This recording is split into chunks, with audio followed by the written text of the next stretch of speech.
కూడా చెప్తాం, మేము మీడియా తరపు నుండి చెప్తాము, లేదా ఇంకేదైనా ప్రతిరోజు మా పోలీస్ వారు ఏదో ఒక awareness meeting, cyber crime awareness అని, రోడ్ సేఫ్టీ అవేర్నెస్ అని ప్రజలతో ఇంటరాక్ట్ అవుతానే ఉంటారు. మేము చెప్తాము, టీచర్స్ అండ్ హెడ్ మాస్టర్స్ తరఫున మీరు కూడా మీటింగ్లో చెప్పండి.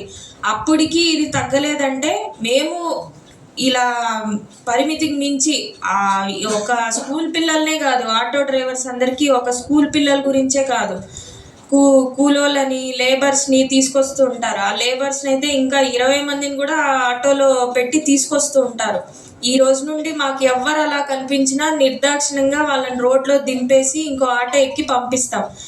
ఇది కొద్ది రోజులు జరుగుతుంది, మీకు అవేర్నెస్ పెంచుతున్నాము. లేదు ఇంకా మీ పద్ధతి మార్చుకోకపోతే మాత్రము దానికి తగ్గట్టు చట్టంలో ఎలా అయితే దానికి రూల్స్ ఉన్నాయో దాని ప్రకారం మేము ఫైన్స్ వేయడం జరుగుతుంది. ఫస్ట్ అఫెన్స్ కింద, సెకండ్ అఫెన్స్ కింద అని మీరు 10,000, 15,000 అలా పే చేయాల్సి వస్తుంది. మీ నెలంతా కష్టపడిన డబ్బు ఒకేసారి పే చేయాల్సి వస్తుంది.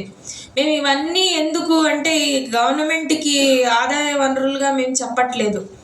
ఒక మనిషి ప్రాణం అనేది రోడ్ యాక్సిడెంట్లో ఒక కుటుంబమే వీధిని పడిపోతుంది. ఇప్పుడు మన ఇంటి నుంచి బయటికి వెళ్తాము, వెళ్ళిన వాళ్ళు మళ్ళీ ఇంటికి తిరిగి వస్తారో లేదో తెలియదు. బండి మీద వెళ్తే చెప్పలేం కదా, మధ్యలో ఏదైనా యాక్సిడెంట్ జరగచ్చు. యాక్సిడెంట్ జరిగి అక్కడే స్పాట్లో చనిపోవచ్చు. వాళ్ళు తిరిగి వచ్చే వరకు మనకు తెలీదు కరెక్ట్గా వస్తారా ఇంటికి అని. కానీ మనం ఏమని మన ఇంట్లో వాళ్ళు ఏమని పంపిస్తారు, జాగ్రత్తగా వెళ్ళి వస్తారనే పంపిస్తారు. కానీ ఆ జాగ్రత్తగా వెళ్ళి రావాల్సిన వాళ్ళు అర్ధాంతరంగా మధ్యలో ఇటువంటి ఒక బ్యాడ్ న్యూస్ వింటే వాళ్ళ ఇంట్లో ఉన్న వాళ్ళ పరిస్థితి ఏంటి? మొన్న కూడా రీసెంట్గా ఒక కూలి వాళ్ళని తీసుకొస్తున్న ఆటో ఎమ్మిగనూరు సబ్ డివిజన్ లిమిట్స్లో బోల్తా పడింది. అందులో ఇద్దరు ప్లస్ ఆటో డ్రైవర్ కూడా చనిపోయాడు. ఇప్పుడు ఆటో డ్రైవర్ చనిపోతే వాళ్ళ కుటుంబం పరిస్థితి ఏంటి? మీరే ఆలోచించండి. మీరు ఎక్కించుకున్న ప్యాసింజర్స్ గురించే ఆలోచించట్లేదు, మీ గురించి కూడా మీరు ఆలోచించుకోండి.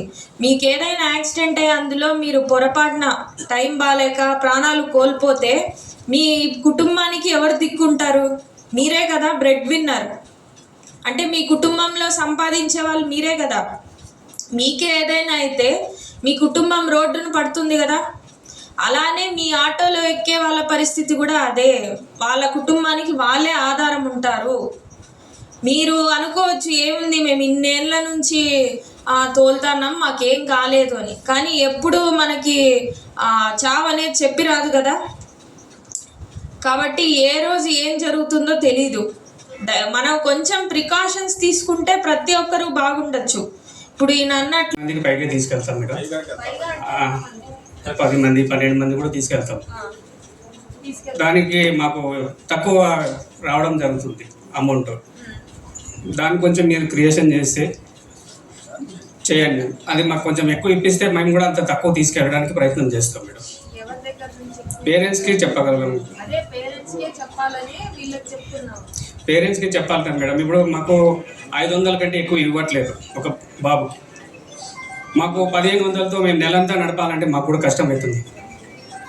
అది కూడా మీరు ఉద్దేశించి దాన్ని పేరెంట్స్కి చెప్పాల్సిందిగా కోరుతున్నాం.